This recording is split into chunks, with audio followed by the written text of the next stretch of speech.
आदरणीय ब्रजेश पाठक जी, अनुराग जी, शशि शेखर जी और तमाम हमारे मित्र, पत्रकारिता के मित्र, साथी, यंगस्टर्स,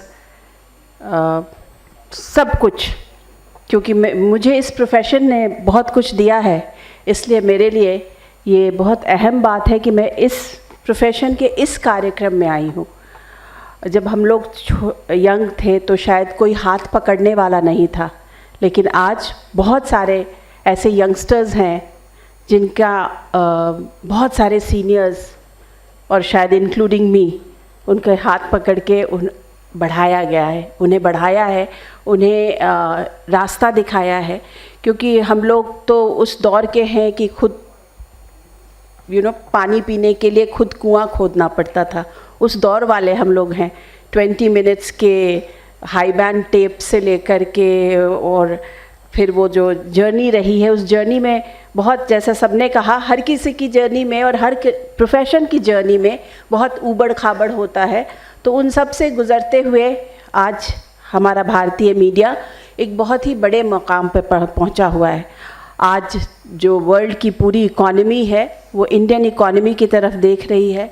जितने बिग टेक हैं उनका जो जीवन है या उनका जो रेवेन्यू है वो इंडिया के मॉडल के बगैर चल नहीं सकता।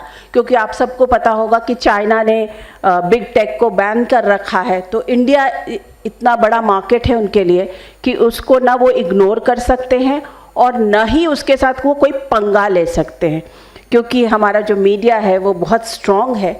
ब्रजेश जी ने कुछ बातें कही, वो सारी बातें जो हैं बहुत ही सही और सटीक हैं और वो हम सब की ज़िंदगी से कहीं बहुत अच्छी तरह से, जिसे कहते हैं ना, उनका जुड़ाव है।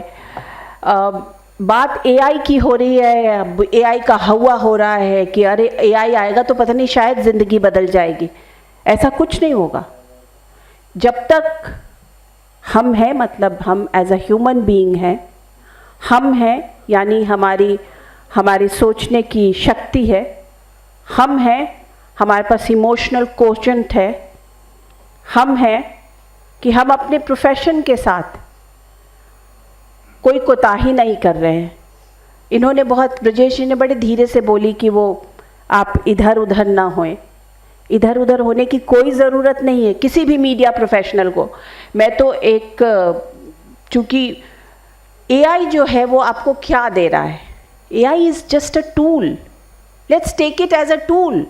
बहुत सारी चीज़ें हैं टेक्नोलॉजी की ऐसी आई हैं जो कि आपके लिए, उन्होंने आपको बेहतर बनाया है, लेकिन अगर उस टेक्नोलॉजी के साथ अगर आप नहीं बढ़े तो शायद आप पीछे छूट जाएंगे। इसलिए ये बहुत ज़रूरी है कि एआई के साथ आप मिल के चलें।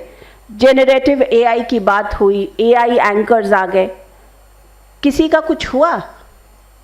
आप खुद देख लीजिए, वो एआई एंकर्स आती हैं, खबरें पढ़ती हैं, उनका कोई इम्पैक्ट नहीं है। अगर इस प्रोफेशन में हूँ और मैं आपसे जुड़ नहीं सकती हूँ तो इस प्रोफेशन में रहने की कोई ज़रूरत नहीं है। कोई और प्रोफेशन कीजिए ना। तमाम पिक्चरें आई, कहीं पीपली लाइव, टीआरपी का चक्कर आया, कहीं एक और पिक्चर आई थी जिसका एक बड़ा फेमस सा डायलॉग था कि मीडिया, आई सी मीडिया, जिसमें एक मीडिया मुगल थे, अमिताभ बच्चन ने शायद वो रोल किया था कि I see media only as a profit making company, I see media as a profit making profession. I agree, profit making is an important, तभी तो सब चल सकेंगे, सब बढ़ सकेंगे। लेकिन प्रॉफिट के साथ साथ हमें अपने प्रोफेशन के साथ कोई कॉम्प्रोमाइज़ नहीं करना चाहिए। अगर हम जर्नलिस्ट हैं तो उसकी एक रिस्पॉन्सिबिलिटी है और उसको हमको मेंटेन करके चलना है। हम अपनी आत्मा को एआई के सहारे नहीं छोड़ सकते हैं। So let's accept all the technological changes, लेकिन अपने दिल, दिमाग और आत्मा, उनको हमेशा अपने साथ रखिए। And I think the world, as he said, इस आपके कदम चूमेगी। Thank you so much. Anurag ji, आपको बहुत बहुत बधाई कि आप इस तरीके के कार्यक्रम कर रहे हैं और बहुत सारे यंग टैलेंट को आप उभार के बाहर ला रहे हैं, उनकी योग्यता को दिखा रहे हैं। सिर्फ प्रोफेशन में नहीं, प्रोफेशन के बाहर भी. So thank you so much.